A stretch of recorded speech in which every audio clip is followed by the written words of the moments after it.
Super cash. This is the It's coming May, baby. It is May. It's May 1st. You see that yesterday. This is the allergy version.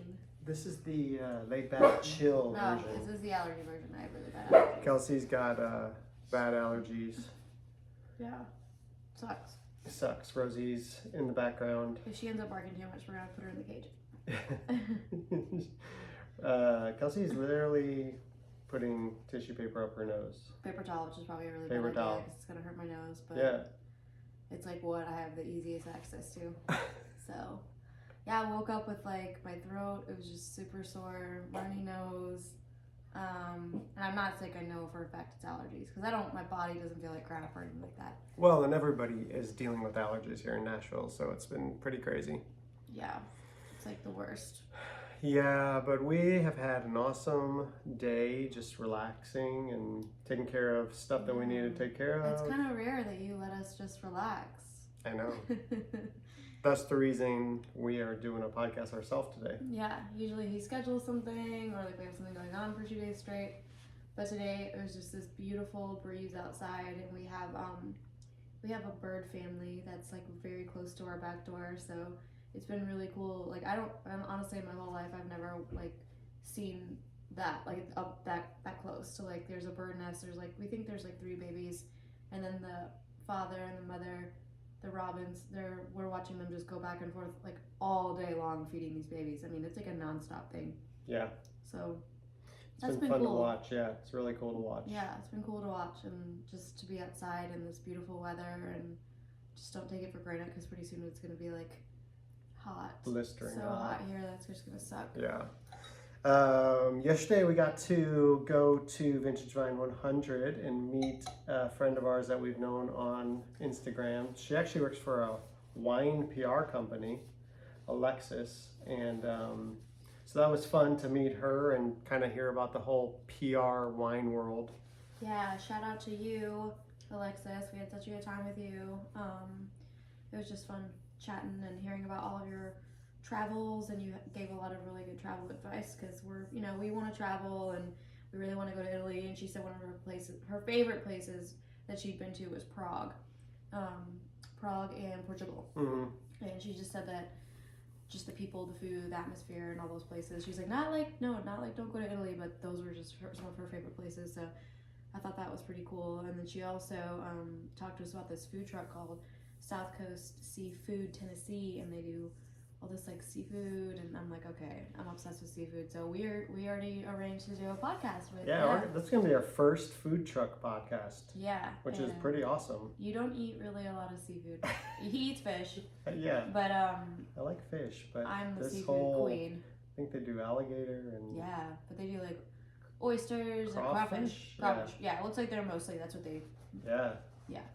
So I can't wait. So yeah, that'll be a interesting podcast. Yes. I'm excited about that one though. Me too. So that all came from our meeting and just hanging out with Alexis yesterday. So I know. we're getting ready for gearing up for Taylor Swift extravaganza this week here in Nashville. Not. You and I are not. Nashville is. Nashville. Yeah, Nashville. you made it So sound like Taylor we Swift are. is performing at Bridgestone. Is she performing at Bridgestone? I don't know. Or the Titan We were just Stadium. I don't even know. scrolling through Instagram, and it was just funny because it was like you saw all these posts about it, and like it's Taylor Swift week, and people are like literally like doing all these things gearing up to her to perform. I'm like, wow, like this is like serious. These Taylor Swift fans, like they are serious. What do they call the Swifties? Swifties. Man, yeah. I'm like, this is They're no serious. joke. I'm not one of them. You're not a Swiftie? No, I'm not like I don't like her either. Like her music's fine. Like I like some of her songs, but I'm not like obsessed with her or anything like that. Yeah. And no shade on anybody that is. Yeah. I just There's think a lot it's. of I people just that feel are. like wow. I honestly think she's kind of one of these like last like true like mega star in the world. Like you know how we used like back in the day it was like there was like Celine Dion and Mariah Carey and all these icons that just you knew them worldwide. And I think Taylor Swift is like one of the top ever of our time. Yeah. So I can get how people are like, they said they're gonna have these parties and make bracelets and special Swifty food, and it's crazy. Well, supposedly this concert of hers is like next level, just with the lighting It would need to be and if you're paying everything. So $1,000 yeah, it's pretty for a crazy. crap seat. It better be if I'm paying $1,000 for a crap seat. Oh my That better be a gosh. life-changing event. Who would you pay $1,000 to Nobody. go see? No one? No one. Someone, not even someone that's like passed away? No. You would not? No. Really? Nope. I would pay $1,000 to see Elvis. You would? Yes. Yeah. To see Elvis, I would. All right. But I'd have to make the payments in installments. I couldn't do it all at one time. Then I'd feel okay about it. I had 500 here, 500 there. See? But I want to be close to Elvis. I want to be like right next to Elvis. But you know me, I'm not very much impressed with people and celebs and all that. So I find it's very difficult for me to pay money to do that kind of stuff. Like, it's just not me. I feel like you're more like that now though than you used to be. Yeah, definitely. I think it's As I've matured, well, and gotten older and if wiser. you think about back in the 90s, it's just kind of like, I think it's lost a little bit of its charm with the way it used to be. I don't know. Well, and if I'm being honest, like a lot of these celebs and people that people put on a pedestal and kind of like, I don't know. I just feel like these celebrities think that they're all that, and they crap on the people that got them there. And I'm gonna pay $1,000 to sit in nosebleeds, and if I saw you walking down the street, you wouldn't even sign an autograph. I or have whatever. heard though that Taylor Swift is really nice. She might be. Yeah. I'm just saying, for me, like, I'm just like, your fans are the people that got you there. You know what I mean? And I feel like a lot of celebrities just crap on people. So, yeah. Anyways, that's just me. But we are drinking this awesome wine that we wanted to tell you guys about. So we reached out to Teneral Cellars. And it's a winery, and female owned and operated, and they sent us a collection of 3 wines: a Zinfandel, a Cuvée, which is a red blend, and then this Pinot Gris. And so we decided to explain to people about Pinot Gris. Yeah, so Pinot Gris, I think Pinot Gris originated in France, and Pinot Grigio originated in Italy. Italy coined the grape and made it Pinot Grigio. Yeah. That's where it's most widely produced. Yeah, so if you see Pinot Grigio, it's going to be Italian. But if you see Pinot Gris, this is from California, obviously, but it is a French. But they are essentially the same grape. But Same obviously grape, will taste yes. different because they're grown in different places. Yeah, different terroir. So, but we decided to open this bottle and talk about this one. First of all, the label is very, very pretty and beautiful. Yeah, I love it. It's kind of got this like, I don't know, like hibiscus flowers on the front with this woman, and it really draws you in. And it does have this kind of like woman that looks like she's like a powerful lady on the front of the bottle. It's cool. Yeah, and the artist is Dev Heyrana, and she's a Filipino-American contemporary artist based in Oakland, California. So we're actually going to tag her Instagram on this because it really is a beautiful label. And the wine itself, I really like. I mean, especially for this kind of weather, it's a great Pinot Gris. Yeah. I mean, the way I like how they describe on the back of the bottle, they kind of give a little bit of a description of the label, and it's a woman in her power, sun-kissed and adorned by delilahs, and I can't pronounce this other flower, celebrating the Filipina and Mexican women who played an important part of weaving the fabric of California's farmlands, honoring Dolores Huerta, an American labor leader and civil rights activist, and the powerful camaraderie of these farm workers during the Delano Grape Strike. This partnership became a movement that ultimately led to the formation of the United Farm Workers. So, they're paying homage to the Filipina and the Mexican women who, they were a part of the fabric of the farming that happened in California. They laid the groundwork for what is now there, and that's pretty amazing. I mean, history is just so incredible, and I think we often forget the origins of a lot of things and how they started. We just look at things and we're like, oh, that's just there, and you know, there's people that were there hundreds of years ago, you know, cultivating the land that we see now, and you know, we aren't often like think back and we're not grateful for them, and I think, you know, it's good to be grateful for the people that have laid the foundation of our country. Definitely. Well said, baby. Notes on this Pinot Gris. Definitely fruity. I get peach and lemon. Yeah. It's got good acidity. But I also get a little bit of minerality to it as well. Yes, I would agree with everything that you just said. And this would be great with seafood. So if we could get this with the crawfish, don't you think? Oh yeah, I'd totally be down. Anyways, we're gonna have to get a nice But yeah, white wine it's with called. that. I mean, this is called Rise. That's the name of this one. Yeah. Yeah, and it also has kind of like a, I'd say like a sunrise vibe with the colors too. So yeah, it's like rising up out of the ground. And I wanted to get the name of the owner of this wine. Keep talking. I'm gonna look at this so I can get it. Keep talking. Well, my brain is in such a Say what you like about the wine here. I keep thinking about this turkey that I just made. Jill Oser, O-S-U-R. Jill Oser is the founder of Teneral Cellars wine. So she's the one that's created this women-owned and operated sustainable produced farm. Not farms. Sustainably produced wines. Nice. And then proceeds, 10% profits go towards women equity. So very cool. That's cool. She's doing some cool stuff. So shout out to you, Jill. We appreciate you making some awesome wine that's sustainably grown and produced, and we are all about that as well. We are all about that, and just people that are. I think that's becoming more and more important. Let the people know what sustainability is and what that means, baby.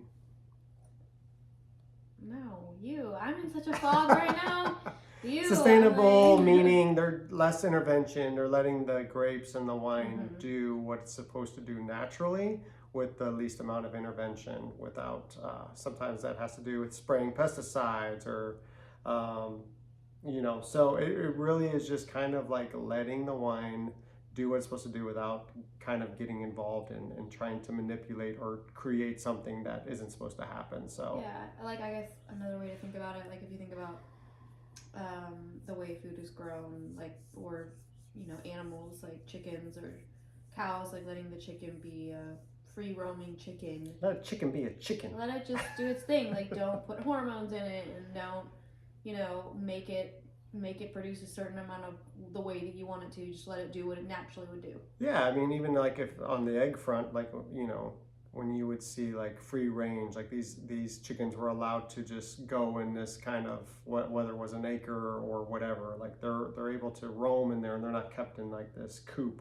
all day long, and they're able to, and then, you know, feeding them what they're supposed to be feeding them and stuff like that. So it can get pretty, I guess, intense, but yeah.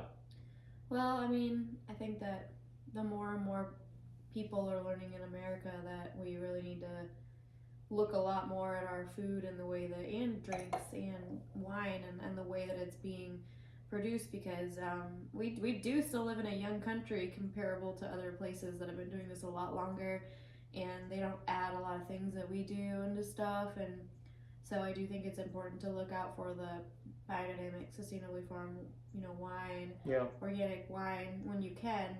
And it's the same with what you eat. I mean, you want to be putting good things into your body, and I think it's good to be educated, you know? Definitely. Yeah. But, yeah, I think that's important. I think about all that stuff all the time. I do. It's really important. Yeah, I mean, you can go down a rabbit hole and be like, oh, dang, like, this and this and this is, I mean, you don't want to go too crazy, but... Well, I think that's why looking at ingredients is so important, though. Like when you're shopping for food and you're looking at ingredients, like we've really been on this oil kick. Like Kelsey will look and see what kind of oils are in, because a lot seed of oils are bad. yeah, a lot of these oils that are in our food are horrible for us. That's the thing though that's hard about wine is that they don't have to say no. And that's why you look for those things, because what'd you say, like how many things can be added to Over wine? 60. Yeah, and like they don't have to put that on the bottle. No, so over 60 additives can be added into U.S. wines. Yeah, so that's why it is good to, you can look for those things on the bottle. Is it sustainably farmed? Yeah. Is it biodynamic? And not a lot of times they will put like, so even on this wine that we're drinking and talking about, like it doesn't really say anything about sustainability. But if you go to their website, then it'll talk about that. So a lot of times you've got to really investigate further than just what's on the label, because especially old world wines, Italy and France, they've been practicing sustainability and organic farming methods for centuries. Right. And so that's just kind of a common practice to them, and they're not going to kind of, I guess, advertise and promote it. But once you get on their websites and investigate it, like I said, they've been doing it for centuries. So it's just kind of, it's normal for them. Right. You know? Well, and our country is still so young and making wine. Yeah. That's also another reason why it's like, okay, we have to, I don't know, I've heard this in people in farming talk about this a lot, that they feel like they have to destroy a lot of things in order to like produce a product sometimes. Like they tear everything down, they put all this stuff on it, and then they can make a product. And if you think about some of the European countries, maybe they've already gone through that process like centuries ago, so now they don't have to like do as many things to like manipulate the ground to do what they want it to do, you know? Well, like a lot of times you've made the mistake, so you don't, it helps you further on in life because you've learned from making those mistakes. Yeah. So I think that's kind of, and there's a lot of cool U.S. winemakers and producers doing some great stuff, as we've talked about on this podcast. So we're excited for where the wine world is headed, and a lot of cool things happening. And what are you most excited about over the next couple months? our vacation. Yeah, we can't stop thinking about our vacation. Yeah. We've literally never taken like a week off before. Our vacation. Since we've been married, I can't think of taking a week off. Yeah, our vacation. We're going to actually hit a winery. And we're going to Hilton Head. Yeah, we're going to do a winery and a brewery and a distillery. So that'll be exciting. What? You planned all that? Oh, yeah, I did. Oh, Yeah. God. Okay. That'll be good. What are you excited about? Definitely that. I think I also just, I know Tennessee summer's going to be really hot, but like, I prefer warm over cold weather. I grew up most of my life in cold. I was born in Michigan, and then I lived in Colorado. Colorado's beautiful, but like, I do enjoy, having a hot summer and getting in a pool and the 4th of July, and I love those feelings of summer and getting a little bit of a tan, and I'm about to get my hair colored and Oh yeah, she's gonna get go her back hair to done. blonde. I'm excited. So it's been way too long. Yep. So yeah, it'll be good. I'm excited. Our Fireflies. Fireflies. I love fireflies in Tennessee are amazing. Yes, love fireflies. My parents have a pool, so we will definitely be at the pool all summer long. 4th of July. Yeah, I love 4th of July. Yeah. I love fireworks. Yep. So it's so fun. Oh, just imagine where my parents are at shooting off fireworks. Yeah. Oh my gosh, yeah, it's gonna be fun. I'm excited. So we got a lot to be thankful for and look forward to. Lots of new. I hate mosquitoes. They're so bad here too. We got some really cool podcasts coming up in the future, so stay tuned for those. We're really excited about the upcoming guests that we will be having on the podcast. Yeah, totally. Yeah, totally. I'm just like, I hope this goes away. I hope these allergies go away. I have to work tomorrow, but I don't have to work at 6 a.m., which I'm really excited about. I'm switching my Tuesdays. Instead of doing 6, I'm doing 9, hopefully. 9 a.m. But you really need to stop snoring every night. Anyway, so we appreciate you listening to this podcast. Shout out to Teneral Wines, great Pinot Gris. Yeah. And we'll be posting about the Zin and the Cuvée soon. Very good. But check out Teneral. We'll tag them in this podcast. And as always, Cheers, baby. Cheers. Yay. Thanks for listening, y'all. Have a good week.